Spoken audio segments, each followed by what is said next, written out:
And there's 2.5 minutes of your life you'll never get back. You know, you guys can always skip the intros. You can always just read the presentations. These videos are just to help explain things to you. It's all up to you. So when we left off, the infamous George S. Patton had gotten fired from his job on Sicily, presumably for slapping soldiers. He was the only successful general we had going so far. He was replaced by a guy named Mark Clark, and we followed through with our jump to Italy, and we drive up to Rome, but we're stopped at the Battle of Monte Cassino right there. So then we tried to leapfrog Rome with an invasion at a place called Anzio. And the Germans stopped us on the beach right there. One thing that we did not strategically calculate very well was central Italy is the Apennine Mountains, and if we skip the rest of Italy, it's teed off by the Alps Mountains. Alps. Which means the Germans could create defensive barriers on top of the mountains. We'd have to charge and take them off that mountain. They would flee to the next mountain, and we'd have to charge up the next mountain, and so forth and so on. And they can always use the Alps as a last-ditch defense. So stabbing into the soft underbelly of Germany was just not going to be a thing. The fighting at Salerno and Anzio and Monte Cassino was intense. The greatest individual example of that is there's a former senator from Hawaii named Daniel Inouye, who was Japanese American. He was interred in the beginning of World War II, like many Japanese Americans. And one surefire way they could get out of internment camps was to volunteer for the U.S. military, but they were, of course, discriminated against in the U.S. military. And they were put into segregated units. Well, you can't send a segregated unit of Japanese Americans to go fight in the Pacific. Everybody would think they're Japanese, and they just get shot. So they got sent to Italy. And Daniel Inouye found himself in a situation charging up one of these hills. Of course, if you have segregated Japanese American units, and there's a really tough hill to take, when you're looking at which unit should take the hill, well, you choose the Japanese American one as our little revenge on Pearl Harbor. And so Inouye found himself in a situation where his entire unit was killed charging up this hill, and he survives. And he keeps running back down for more ammunition and more weapons and single-handedly taking over the Germans all day long until he's finally victorious and wins. But on his last trip down the hill, somebody points at him and says, "Dude, where is your arm?" He was a one-armed senator because he lost that arm in that battle and didn't even realize it, just fought on for the rest of the day with one arm, which is amazing. Another celebrity you might recognize, it's getting a little old now, but Bob Dole was a longtime senator and presidential hopeful at one time. His first battle in World War II is the Battle of Anzio, where about half his body was blown up. So if you ever saw Bob Dole, or if you look up Saturday Night Live footage of them making fun of Bob Dole, he's unable to use his right arm. He always holds a pen and it points at things with it. Could not shake hands with his right arm because his right side was destroyed in World War II. So, back to the firing of George S. Patton and why this is significant and leads to D-Day. So, Georgie gets fired despite his success in North Africa and Sicily. Just when America seems to be getting some traction in the war, we suffer this seeming disaster of George Patton's behavior. The Russians, meanwhile, were actually winning the Battle of Stalingrad, will start pushing the Germans out of Russia. They will win the Battle of Kursk, the biggest tank battle ever fought by mankind. So many tanks involved in the Battle of Kursk that the dust stirred up obscured the battlefield, and the Germans could not use their airplane advantage to defeat the Russians at Kursk. And so the Russians are literally holding up their end of the bargain when it comes to two-front war, and they're pushing the Germans out of Russia on that eastern front. America has to do something. So, Eisenhower begins planning Operation Overlord, better known as D-Day. D-Day does not stand for anything more than designated day. Somebody asks this every single year. Every invasion ever had a D-Day. That's just the day the invasion is going to be launched. The real name of this is actually Operation Overlord. The root of that is when you plan an invasion, you can't say the invasion is going to start on June 4th and then set up your whole plan so that on June 4th you start the invasion, by June 5th you're at point A, by June 6th you're at point B, because dates are irrelevant to an invasion. It might rain on June 4th, which it did actually, and we had to delay to June 5th. Still raining, and so it delayed it more. So you call your first day of the invasion designated day, and then you have a goal for D+1, where you get so far for the designated day plus one more, and then D+2, D+3. If you look carefully at Saving Private Ryan, the whole movie is actually timed with those designations. D-Day, D+1, D+2, and so forth. Just a real technical detail there to help you understand the world. So we have to carry out our part of two-front war. We have to actually invade France. It's the only recourse we have after getting bogged down in Italy. And so Eisenhower spends the next year planning D-Day. Now think about this. This has so many seeds planting for the next unit about the Cold War. The Russians, invaded by Hitler, have been holding him off, dying by the millions. Pearl Harbor happens. England getting bombed and bombed and bombed. We're finally in the war at Pearl Harbor. Takes us a year from Pearl Harbor to November of 1942 to invade North Africa. And we're successful in North Africa in late 1942, early 1943. We jumped to Sicily in 1943. And throughout 1943, we're invading Italy, but we're bogged down in Italy throughout all of 1943. We're making no progress while the Russians are progressing out of Stalingrad, still dying by the millions, but actually doing something. So remember, Eisenhower's main job is to keep the Allies happy. Stalin is furious that America is dawdling and dawdling and dawdling while his people are dying by the millions. It's a fairly legitimate gripe, and to some extent we probably did make a decision to let the Russians die while we prepare. We spent a year preparing for D-Day. It's the biggest invasion ever launched by mankind. We had to gather up 5,000 ships to transport troops and supplies. We're going to move 500,000 soldiers on just the first day. We're going to invade a place called Normandy, France, where William the Conqueror was from. He reversed the process in 1066 and invaded England from Normandy. This is a beach site where we have 75 miles of beach to unload 500,000 men on the first day. Within a couple weeks, we're going to move a couple million men into France if everything goes well.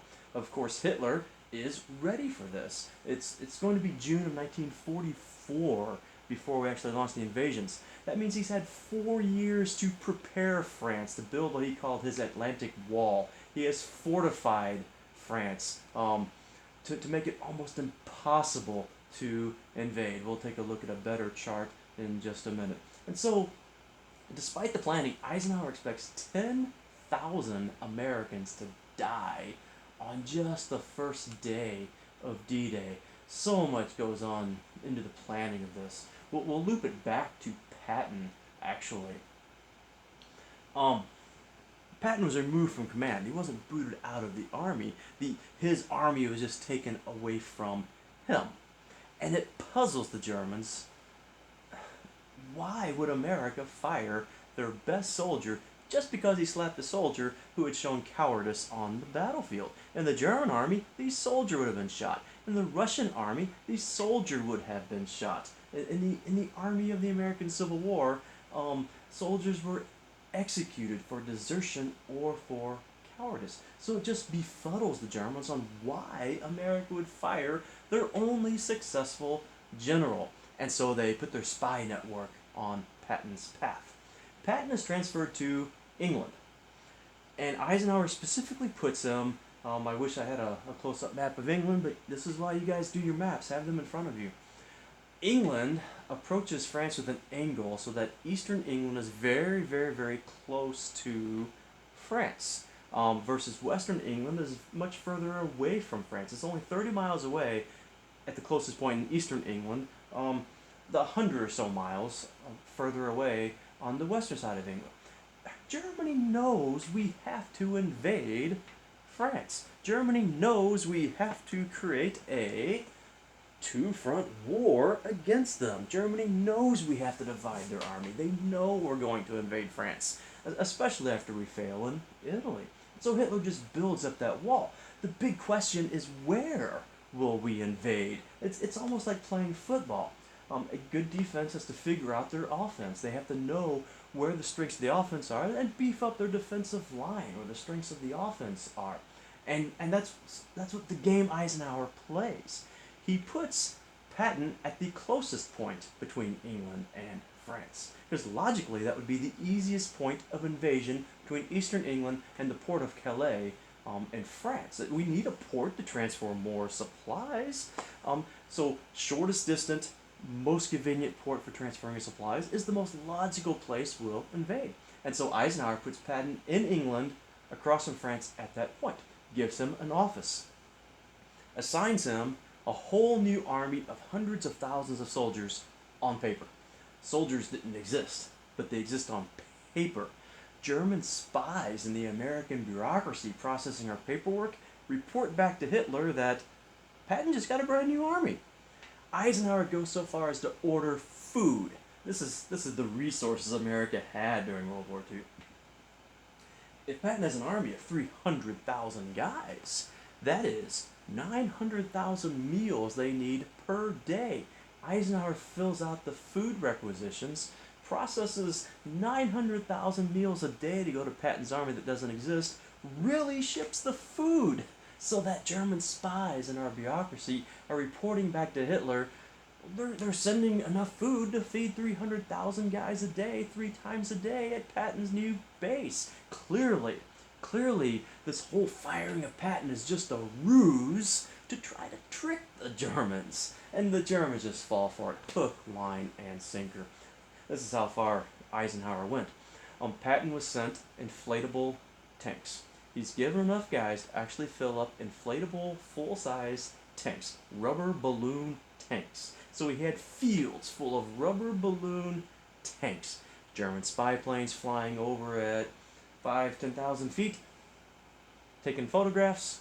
You cannot distinguish fake tanks from real tanks in those World War II black and white photographs. Patton's given plywood so his guys can cut out airplanes. Paint the tops of the plywood just like airplanes, lay them flat on the ground. You cannot there's no depth perception from 5 or 10,000 feet up. There's no 3D. Everything looks flat, literally, when you're flying an airplane at that height. And so the photographs just look like Patton is stockpiling an army and tanks and airplanes. And Eisenhower went further. This is Eisenhower's brilliant moment of the war.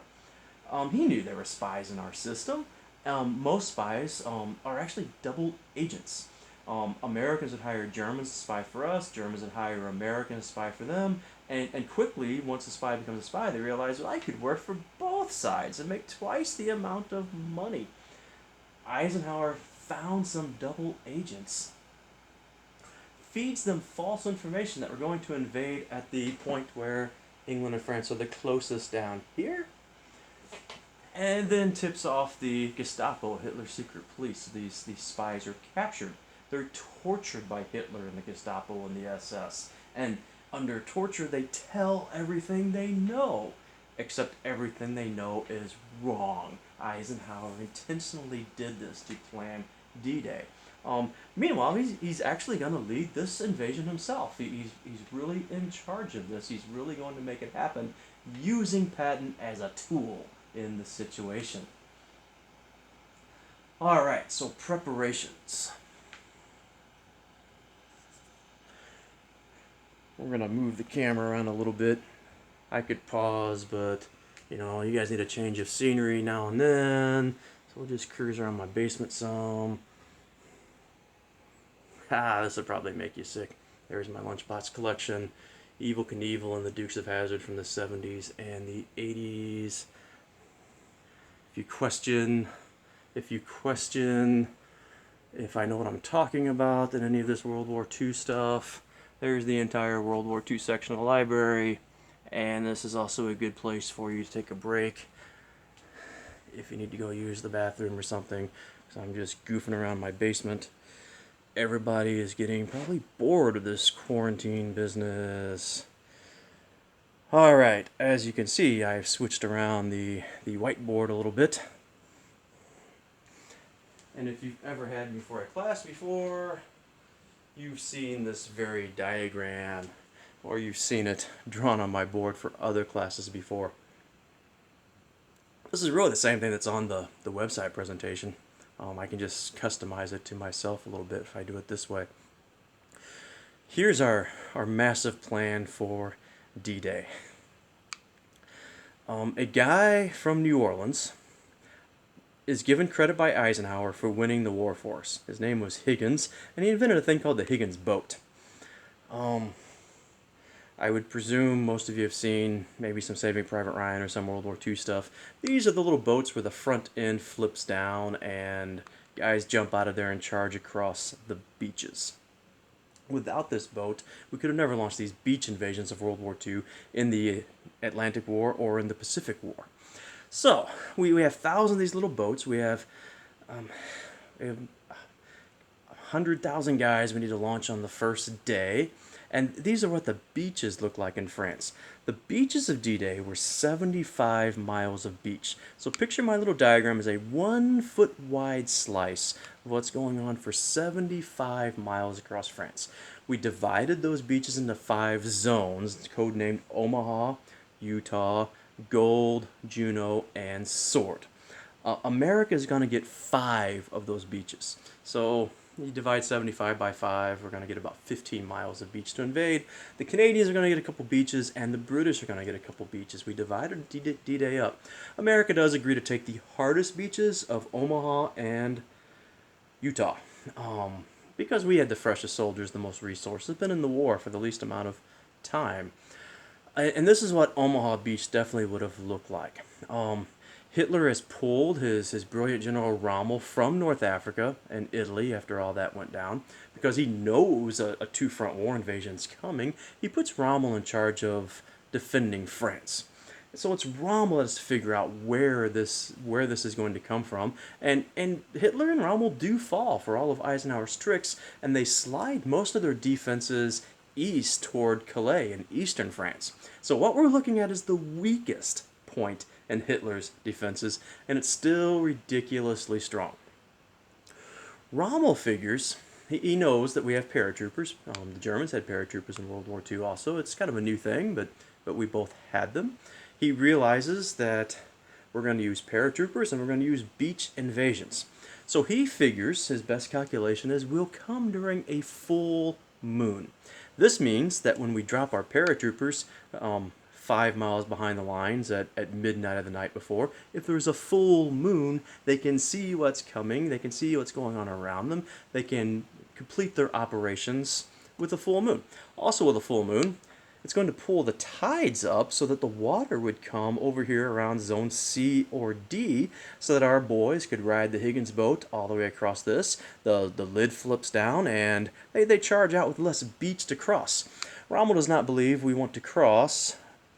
It varied, but it was 50 to 200 yards of beach if we drop right here at low tide. So all these little things drawn on here are Rommel's defenses for high tide when the water would be here. This is called a Rommel mine. It's basically a telephone pole set up on a tripod with explosive on the end. When Mr. Higgins' boat comes and hits that, it triggers the thing to explode, and the platoon of soldiers in this boat, about 40 guys, would be blown to smithereens. If we come in at high tide. If boats get past the Rommel mines, they hit these pieces of steel, these steel beams angled into what look like jacks. It would rip the bottoms out of the boat would sink, and these guys would be in water over their head. A soldier is wearing combat boots, he's wearing a steel helmet, and he's got 60 pounds of equipment in a backpack. If you're in water over your head, you're going to die. And so Rommel's thought this out very meticulously, thinking we'd come in at high tide, full moon. For our paratroopers in the rear, he has flooded fields to be 6 feet deep. The French fields are divided by hedgerow systems that were built up on basically a levee, and so he could fill these fields up with 6 feet of water, and our guys would land in there, and the wet weight of a parachute plus their gear and equipment and combat boots would drown them. So it's a mess on defending D-Day. Eisenhower, also being a smart fellow and listening to his advisors, goes the opposite way and decides to attack at low tide, putting these guys in more danger because they got to cross all of this, but he's hoping the surprise effect will help, and he's got a few airborne surprises going on too. If these guys come in at low tide, they're jumping off the beach right here in Zone A. I have these little marks under the sand are landmines. In those 75 miles of beach, Hitler had 2 million landmines. I've done the math. That means if you divide that up for every foot of beach, every 12-inch strip of beach from here to here, a soldier statistically would come across 5 landmines. Now think about a full-grown high schooler. That's about the age group that is invading the beaches of D-Day. 17, 18, 19 years old. The average combat age of World War II is 26, but that includes all the old fat guys that were working desk jobs. That the combat guys are going to be teenagers in early 20s. Picture how big a full-grown man is. Can he run? If he ran perfectly in a straight line, 1 foot wide, imagine a track lane, 1 foot wide. Could you keep your feet in that lane while running with 60 pounds of gear? And Mr. Machine Gunner up here is shooting at you the whole way. It's going to be hard to stay in that 1 foot. If you could stay in the 1 foot, you are likely to come across 5 landmines that you might step on as you go. For those of you that may not be familiar with landmines, explosive device under the sand. When you step on it, it pushes a trigger down. When you step off of it, the trigger causes the landmine to explode. It's an explosive wrapped in steel wire, and it's a steel wire that explodes and shatters into shrapnel and rips your legs off and kills all your friends behind you. A terrible, terrible, terrible weapon. Now, if you are a big guy and you need a 2-foot lane, track lane, well, you've just doubled your odds to 10 landmines as you run across that beach. Now, don't forget about Mr. Machine Gun Man who's shooting down on you. You're probably going to zigzag to avoid Mr. Machine Gun Man, which means you're zigzagging out of multiple lanes across the track, exposing yourself to 15, 20, 25, 30, maybe 50 landmines, depending on how wide your zags are. Just horrible, horrible, horrible, horrible situations for our soldiers. On top of that, my ABCDF grading scale here. My whiteboard here is way smaller than my chalkboard at school. So picture 5 miles behind this concrete machine gun bunker. The Germans have artillery emplacements in the ground, camouflaged from the air so airplanes can't destroy them. These guys have had 4 years to practice their artillery shots. This is why you learn parabola functions in your math classes. Parabolas are all about the artillery. It's about mathematically calculating how to use a parabolic curve from your artillery piece to land your explosive piece of artillery in Zone A. And once you figure that out, you make marks on the gun adjustments, and you know exactly how to set your gun for Zone A, so that when Americans show up and you're unloading your boat, the German artillery is hammering Zone A. Our guys that survive and get off the boat and walk to Zone B, a radio operator in the German bunker radios back and says, hey, the Americans have advanced to Zone B, their artillery 5 miles behind the lines, they adjust their guns, and they drop their artillery shells in Zone B, destroying our guys, and then Zone C, and then Zone D, and the reason I call this Zone F, this is failure for the German artillery. If our guys get here, the Germans are in trouble. The pre-sighted artillery can destroy them here, and the landmines can destroy them here, and Mr. Machine Gun Man can destroy them here. But if we get here, that steel barrel physically cannot bend down at a steep enough angle to machine gun our guys down here. If we get here, we are safe. If we hit the beaches and cluster up and cower behind these tank obstacles and these boat rippers, Mr. Machine Gun Man will destroy us. Your only way of survival at D-Day was to move forward at all times, crossing these dangerous obstacles.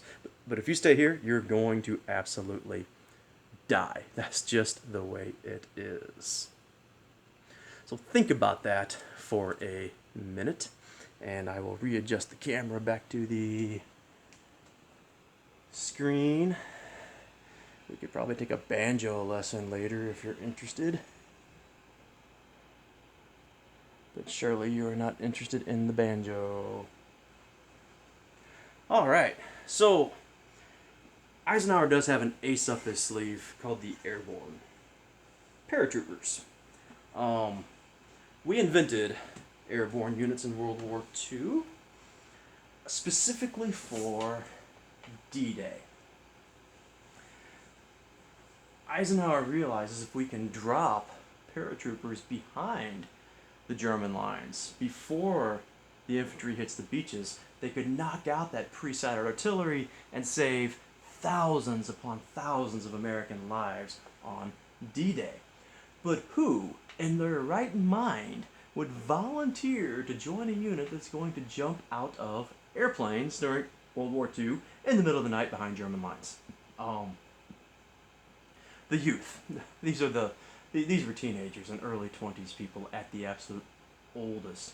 All you gained from volunteering for the Airborne was they doubled your pay from $50 a month to $100 a month, which was a good chunk of money. Then that was officers' pay actually. But you gained brothers in arms, what the historian Stephen Ambrose called the Band of Brothers, literally for the HBO show based on his book. The only way to get in the Airborne was you had to volunteer for the Army. No draftees, nobody forced in the Army, and then in turn volunteer for the Airborne. And then you had to survive the training. By the time you survived Airborne training, you were with the best of the best in the American military. There is no special forces then. There's no such thing as the Green Berets or the Navy SEALs at this point. There's two airborne units, the 82nd Airborne and the 101st Airborne. If you could make that, there's about 10,000 guys in each. If you could make the cut, that was as special as it got during World War II. You went through the most rigorous training of any soldiers of World War II. I wish we had like 1,000 hours to spend on good stories here. Their training was just ridiculous. And they trained in Georgia at a place called Mount Currahee. Every single day, they ran a run up Mount Currahee. I believe the round trip up the mountain and down the mountain was about 12 miles. So this is like cross-country running. You started your day with the run up the hill. You ended your day with the run up the hill. So like double cross-country practice, except you got a rifle, ammunition, and a 60-pound pack on your back. In between runs, you learned how to jump out of airplanes successfully with that 60-pound pack and ammunition.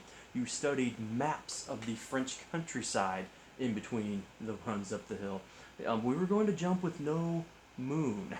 That means when you land in the French countryside and the wind has scattered you and your friends across the French countryside, you have memorized photographs of barns and roads and landmarks so you could find your way in the dark to your guys. Their training was just absolutely ridiculous. Not a great explanation, the best we can do for now. On their last day, they trained for a year. It's just ridiculous. On their last day, they had a major that was kind of a jerk running the camp. He tells them on their last day before graduation that it's your last day, everybody's going to graduate, so we're only going to do a half day, grab your gear, run up the hill, get back, do your morning exercises, and at lunch, we're going to have an all-you-can-eat spaghetti lunch, and then we're done for the day. You'll graduate tomorrow, and you'll be off to war. Good luck.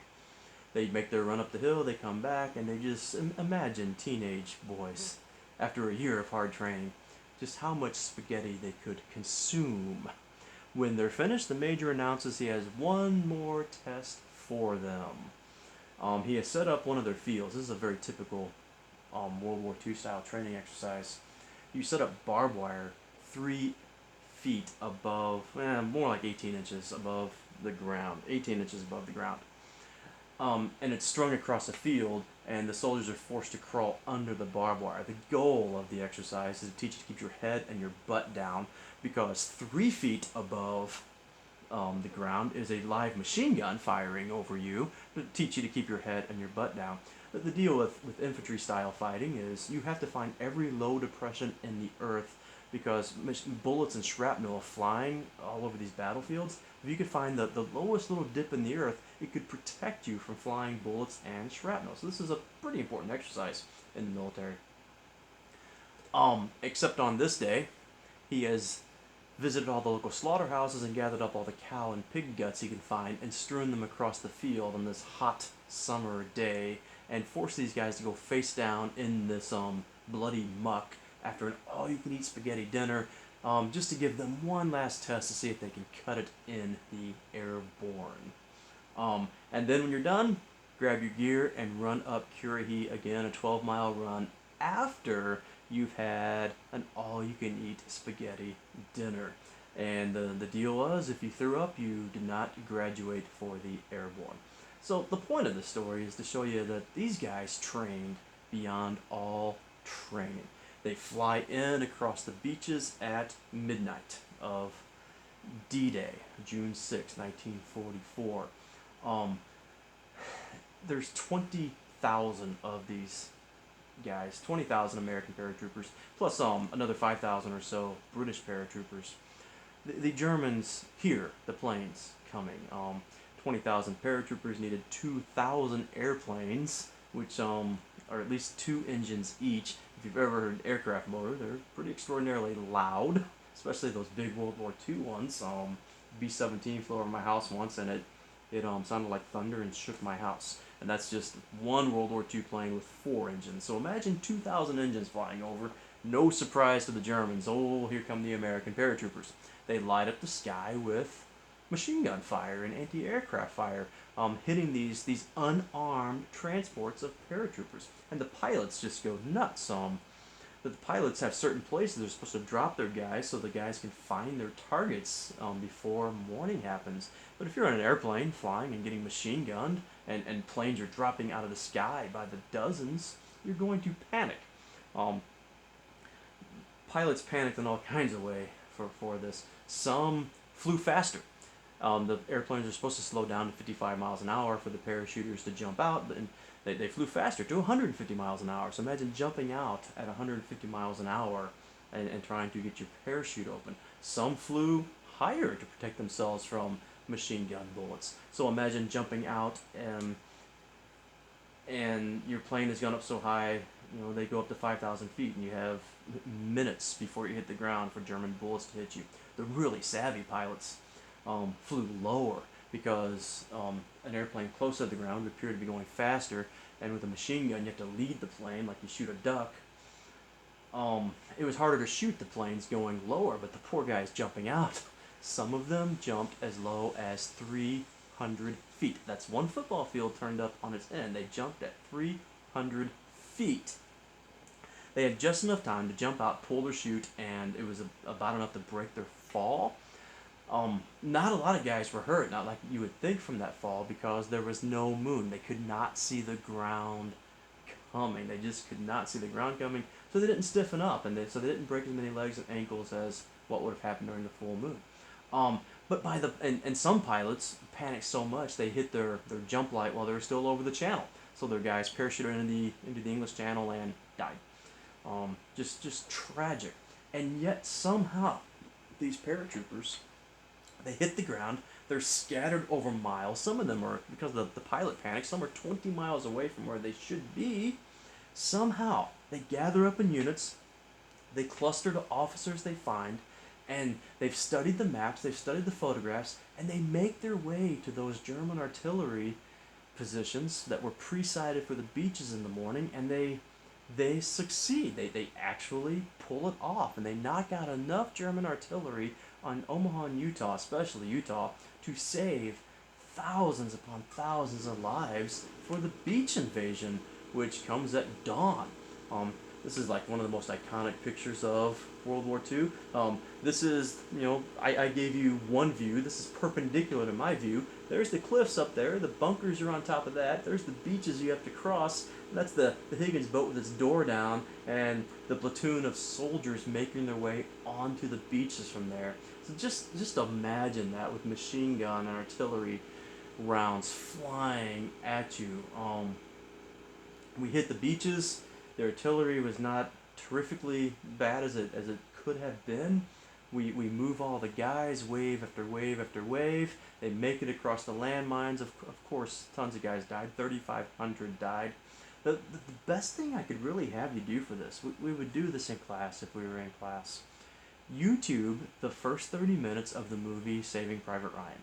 I would assume most of you have seen that movie. If not, if you really want to understand the D-Day experience, watch the first 30 minutes of Saving Private Ryan. Talk to your mother and your father first. It's extraordinarily violent, and there's some pretty extreme language. I know it's language all of you have heard, but respect your mother and father and talk to them first so you don't get in trouble and don't get me in trouble. When I show it in class, I have censored out all the language in the segment I show. It's just a wonderful way to understand D-Day. By noon, we were working our way up the cliffs. We were knocking out the machine gun bunkers. We were using flamethrowers to burn out the Germans, and we win the beaches of D-Day. When the invasion hit, the Germans called back to Berlin, informing Hitler the invasion was on. He was in bed. This is 6 a.m. and Hitler was a sleep till noon kind of guy. You guys can probably so relate to this while we're on this Corona vacation. You lose structure. Hitler never had that structure. Americans are early bird gets the worm people. We're invading at dawn. Hitler's sleeping till noon.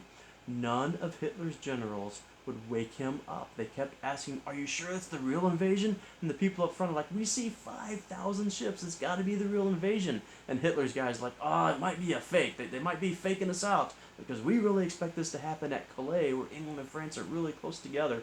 And nobody would wake Hitler up. So no counterattacks are ordered until noon. So America wins the beaches of D-Day, and we start making our way to Paris. There's no real specific battle names to talk about. They call it the hedgerow fighting. But from D-Day to Paris was some of the most brutal fighting we came across in World War II. It's called the hedgerow fighting because of those hedgerows that grew on about 6-foot levees between all the fields of France. The French fields have been divided since the Middle Ages, and so these hedges have been growing and the land's been shifting to create hedgerows since the Middle Ages for 1,000 years, which is almost like trench warfare. The Germans did not give up an inch.